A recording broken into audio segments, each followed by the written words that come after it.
Comment avoir une voix charismatique? Aujourd'hui, dans cette vidéo, je vais vous donner 3 conseils et une petite astuce à la fin pour développer votre charisme vocal. Allez, c'est parti!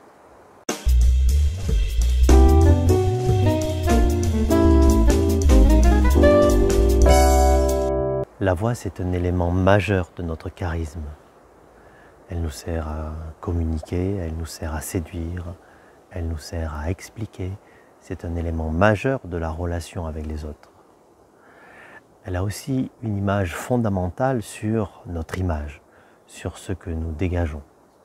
Si nous avons une voix grave, si nous avons une voix aiguë, si nous avons un timbre riche ou un timbre effacé, si nous parlons fort ou très doucement, si nous parlons vite ou lentement, ça donne des personnalités complètement différentes.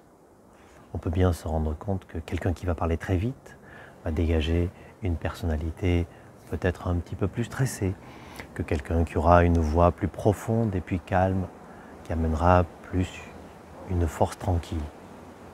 Donc la voix impacte considérablement notre charisme.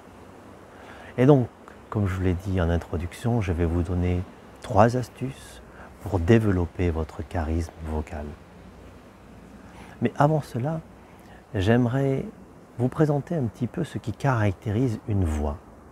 Vous allez voir 6 paramètres qui caractérisent une voix et 6 paramètres que l'on peut améliorer. Alors le premier paramètre, c'est le timbre de la voix. Il est vraiment une carte d'identité vocale. Il découle de notre morphologie et aussi de notre psychologie. Deuxième paramètre, la hauteur. Est-ce que j'ai une voix grave ou une voix aiguë? Un troisième paramètre, ça va être l'intensité. Est-ce que je parle fort ou est-ce que je parle tout doucement? Ensuite, on va trouver aussi le rythme de la voix et des propos. Est-ce que je parle rapidement ou est-ce que je parle lentement? Est-ce que je fais des pauses ou est-ce que je n'en fais pas? Ensuite, il va y avoir la fluidité. La fluidité, c'est quelque part notre capacité à articuler. Et pour finir, le 6e, la prosodie. La prosodie, c'est la mélodie de la voix parlée. Ta ta ta ta, ta ta ta ta ta ta ta. Eh bien, ces 6 paramètres, vous en avez bien conscience, vont avoir un impact sur notre charisme. Et ces 6 paramètres, nous pouvons les travailler et les faire évoluer. Alors venons-en maintenant aux 3 conseils que je peux vous donner pour développer votre charisme vocal. Tout d'abord, prendre le temps de respirer. La respiration, je le dis souvent, c'est le carburant de la voix. Et nos cordes vocales, pour bien fonctionner, ont besoin d'avoir une pression d'air suffisante. Trop souvent, je vois des orateurs, des gens qui s'expriment, qui ne prennent pas le temps de respirer. Leurs cordes vocales ne fonctionnent pas dans de bonnes conditions et souvent même à la fin de leurs propos, ils n'ont plus d'air dans les poumons et leur phrase devient quasiment muette. Donc premier conseil, respirez correctement. Et si vous maîtrisez la respiration abdominale, n'hésitez pas, lorsque vous devez parler fort, lorsque vous devez convaincre, d'utiliser la respiration abdominale. J'ai fait une vidéo sur le sujet, je vous la mets juste au-dessus. Ensuite, deuxième conseil, se tenir correctement. La posture est l'une des fondations de la voix. Elle va avoir un impact sur tous les étages de la voix. Soyez bien ancré, le poids de votre corps réparti équitablement sur vos 2 pieds, les pieds légèrement écartés, le buste droit, la poitrine légèrement ouverte, la tête haute. Trop souvent, nous avons l'habitude de nous voûter, ce qui ferme nos résonateurs et ce qui dévie notre colonne d'air. Du coup, notre son est moins puissant et moins riche. Donc, deuxième astuce, deuxième conseil, se tenir correctement, adopter la bonne posture du chanteur. Troisième conseil, parler lentement. Trop souvent, j'entends des orateurs qui parlent vite. Lorsqu'on est dans une position d'auditoire, nous n'avons aucune idée de ce que l'orateur va exprimer.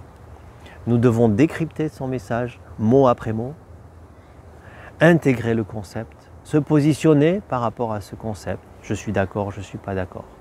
Si vous parlez trop vite, vous allez demander un effort considérable à votre auditoire. Et il est fort possible qu'au bout d'un moment, il perde le fil de vos propos et décroche. En tant qu'orateur, vous avez la responsabilité de la qualité de la communication. Et vous devez vous mettre au service de votre auditoire. Donc par pitié, pour votre auditoire, ralentissez. Prenez le temps de mettre des pauses également. Les pauses vont aérer votre discours, vont le rendre plus impactant et vous le verrez, vous gagnerez également en charisme. Si vous n'êtes pas convaincu, je vous invite à regarder un discours de Barack Obama et admirer comment il utilise des pauses dans son discours et des pauses conséquentes, 3, 4, 5 secondes parfois entre les phrases. Pendant ces pauses, toute la salle se sent complètement impliquée dans le discours. Voilà pour mes 3 conseils pour développer votre voix charismatique et comme prévu, je vais vous donner une dernière petite astuce. Lorsque vous vous exprimez, essayez de faire passer le son vers le bas de votre corps. N'essayez pas de le projeter, mais essayez de l'envoyer vers votre poitrine et votre thorax. Vous allez ainsi davantage utiliser votre résonateur thoracique. Et votre voix va devenir plus profonde, plus puissante et encore plus captivante. Je vais vous faire un petit exemple. Par exemple, là maintenant, je suis en train de parler de façon très buccale. Si vous mettez vos mains sur ma poitrine, vous ne sentirez pas beaucoup de vibrations. Le son en fait sort et s'échappe directement par ma bouche. À l'inverse, là, j'essaie d'envoyer le son beaucoup plus vers le bas de mon corps. Et si on touche ma poitrine, on va sentir qu'elle vibre, des vibrations des cordes vocales. Et je pense que vous entendez que cette voix est beaucoup plus profonde, beaucoup plus chaleureuse, beaucoup plus enveloppante et beaucoup plus charismatique. Voilà, j'espère que vous pourrez mettre en application ces quelques conseils. J'espère aussi que cette vidéo vous aura plu. N'hésitez pas à vous abonner à ma chaîne YouTube, à laisser aussi en commentaire vos expériences, vos partages, peut-être vos difficultés et pourquoi pas des sujets que vous souhaitez que j'aborde au niveau vocal. Voilà, je vous dis à bientôt.